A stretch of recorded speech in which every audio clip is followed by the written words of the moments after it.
బీజేపీకి 2 పదవులు తమకు అవకాశం ఇవ్వాలంటున్న కొత్త ఎమ్మెల్యేలు కత్తి మీద సాముల మంత్రివర్గ కూర్పు అన్నటువంటి వార్తని హైలైట్ చేశారు.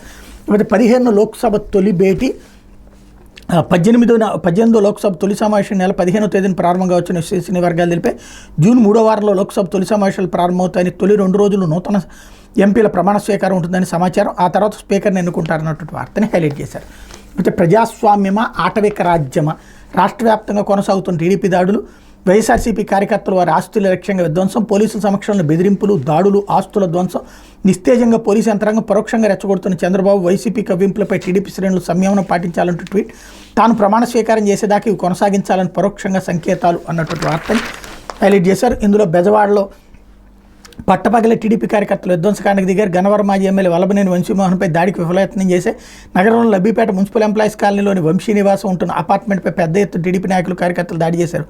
శుక్రవారం మధ్యాహ్నం 3 గంటలకు ప్రారంభమై రాత్రి వరకు విధ్వంసకాండ కొనసాగింది. అరుపులు, కేకలు, బూతులతో ప్రాంతాన్ని అట్టుడికించారు. పోలీసులను తరిమేశారు. చివరికి సీఆర్పీఎఫ్ పోలీసులు రంగంలోకి దిగి లాఠీచార్జ్ చేయడంతో పరిస్థితి అదుపులోకి వచ్చింది. ఇటీవల ఎన్నికల్లో గన్నవరం ఎమ్మెల్యేగా ఎన్నికైన టీడీపీ నేత యార్లగడ్డ వెంకట్రావు అక్కడికి వచ్చి అల్లరి మోకలను మరింతగా రెచ్చగొడ్డ గమనార్హం అంటూ మరోవైపు వైఎస్ఆర్ విగ్రహాల ధ్వంసం, రాష్ట్రంలో అధికార అండ చూసుకుని టీడీపీ కార్యకర్తలు విధ్వంసకాండాన్ని యథేచ్ఛగా కొనసాగిస్తున్నారు. వైఎస్ఆర్ కార్యకర్తలపై దాడులకు పాల్పడడంతో పాటు పనిగట్టుకుని వైఎస్ఆర్ విగ్రహాలు ధ్వంసం చేస్తున్నారు. పెట్రోల్ పోసి తగలబెడుతున్నారు. ట్రాక్టర్లతో కూల్చేస్తున్నారు. ప్రకాశం జిల్లా దర్శి మండలం రాజంపల్లిలో డాక్టర్ వైఎస్ రాజశేఖర రెడ్డి విగ్రహాన్ని గురువారం అర్ధరాత్రి నిప్పెట్టారు. పొగ రావడానికి గమనించిన స్థానికులు నీళ్లు పోసి మంటలార్పారు.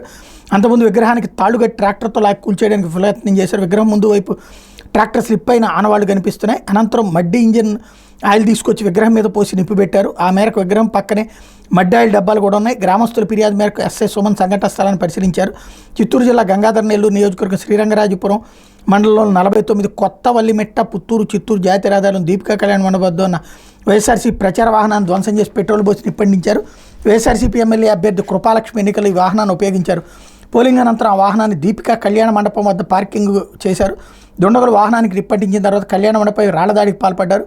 యూపీపురం, కొత్తపల్లి, మహాభారతం, వినాయక స్వామి ఆలయం వద్ద ఏర్పాటు చేసి శిలాఫలకాలను ధ్వంసం చేశారు. కూటమి శ్రేణులు విజయవాడ వైఎస్ఆర్ విగ్రహం మెడలో టీడీపీ కండువా, చేతిలో ఆ పార్టీ జెండా పెట్టారు. ఎన్నికల్లో గెలిచిన సందర్భంగా టీడీపీ, జనసేన, బీజేపీ కార్యకర్తలు విజయవాడ భవానీపురం స్వాతి రోడ్లో శుక్రవారం విజయోత్సవ ర్యాలీ నిర్వహించారు. ర్యాలీ బీజేపీ కార్యాలయం దాటి శివాలయం సెంటర్కి చేరుకుంది.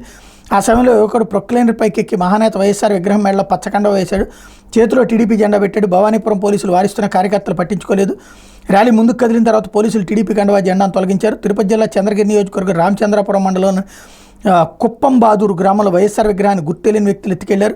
గ్రామంలోని ప్రధాన రహదారి సమీపంలో ఎన్నో ఏళ్ల క్రితం దివంగత ముఖ్యమంత్రి రాజశేఖర రెడ్డి విగ్రహాన్ని ఏర్పాటు చేశారు. టీడీపీ కార్యకర్తలు శుక్రవారం ఎన్టీఆర్ జిల్లా నందిగాం పట్ల హల్చల్ చేశారు. పట్లలోని పలు చోట్ల శిలాఫలకాలు ధ్వంసం చేయడంతో పాటు పలు చోట్ల ఏర్పాటు చేసిన వైఎస్ జగన్మోహన్ రెడ్డి, డాక్టర్ మొండితోక జగన్మోహన్ రావు, మొండితోక అరుణ్ కుమార్ల బోర్డులను తొలగించారు. ఈ సందర్భంగా టీడీపీ నాయకులకు పోలీసులకు మధ్య కొద్దిసేపు వాగ్వాదం జరిగింది అన్నటువంటి వార్తని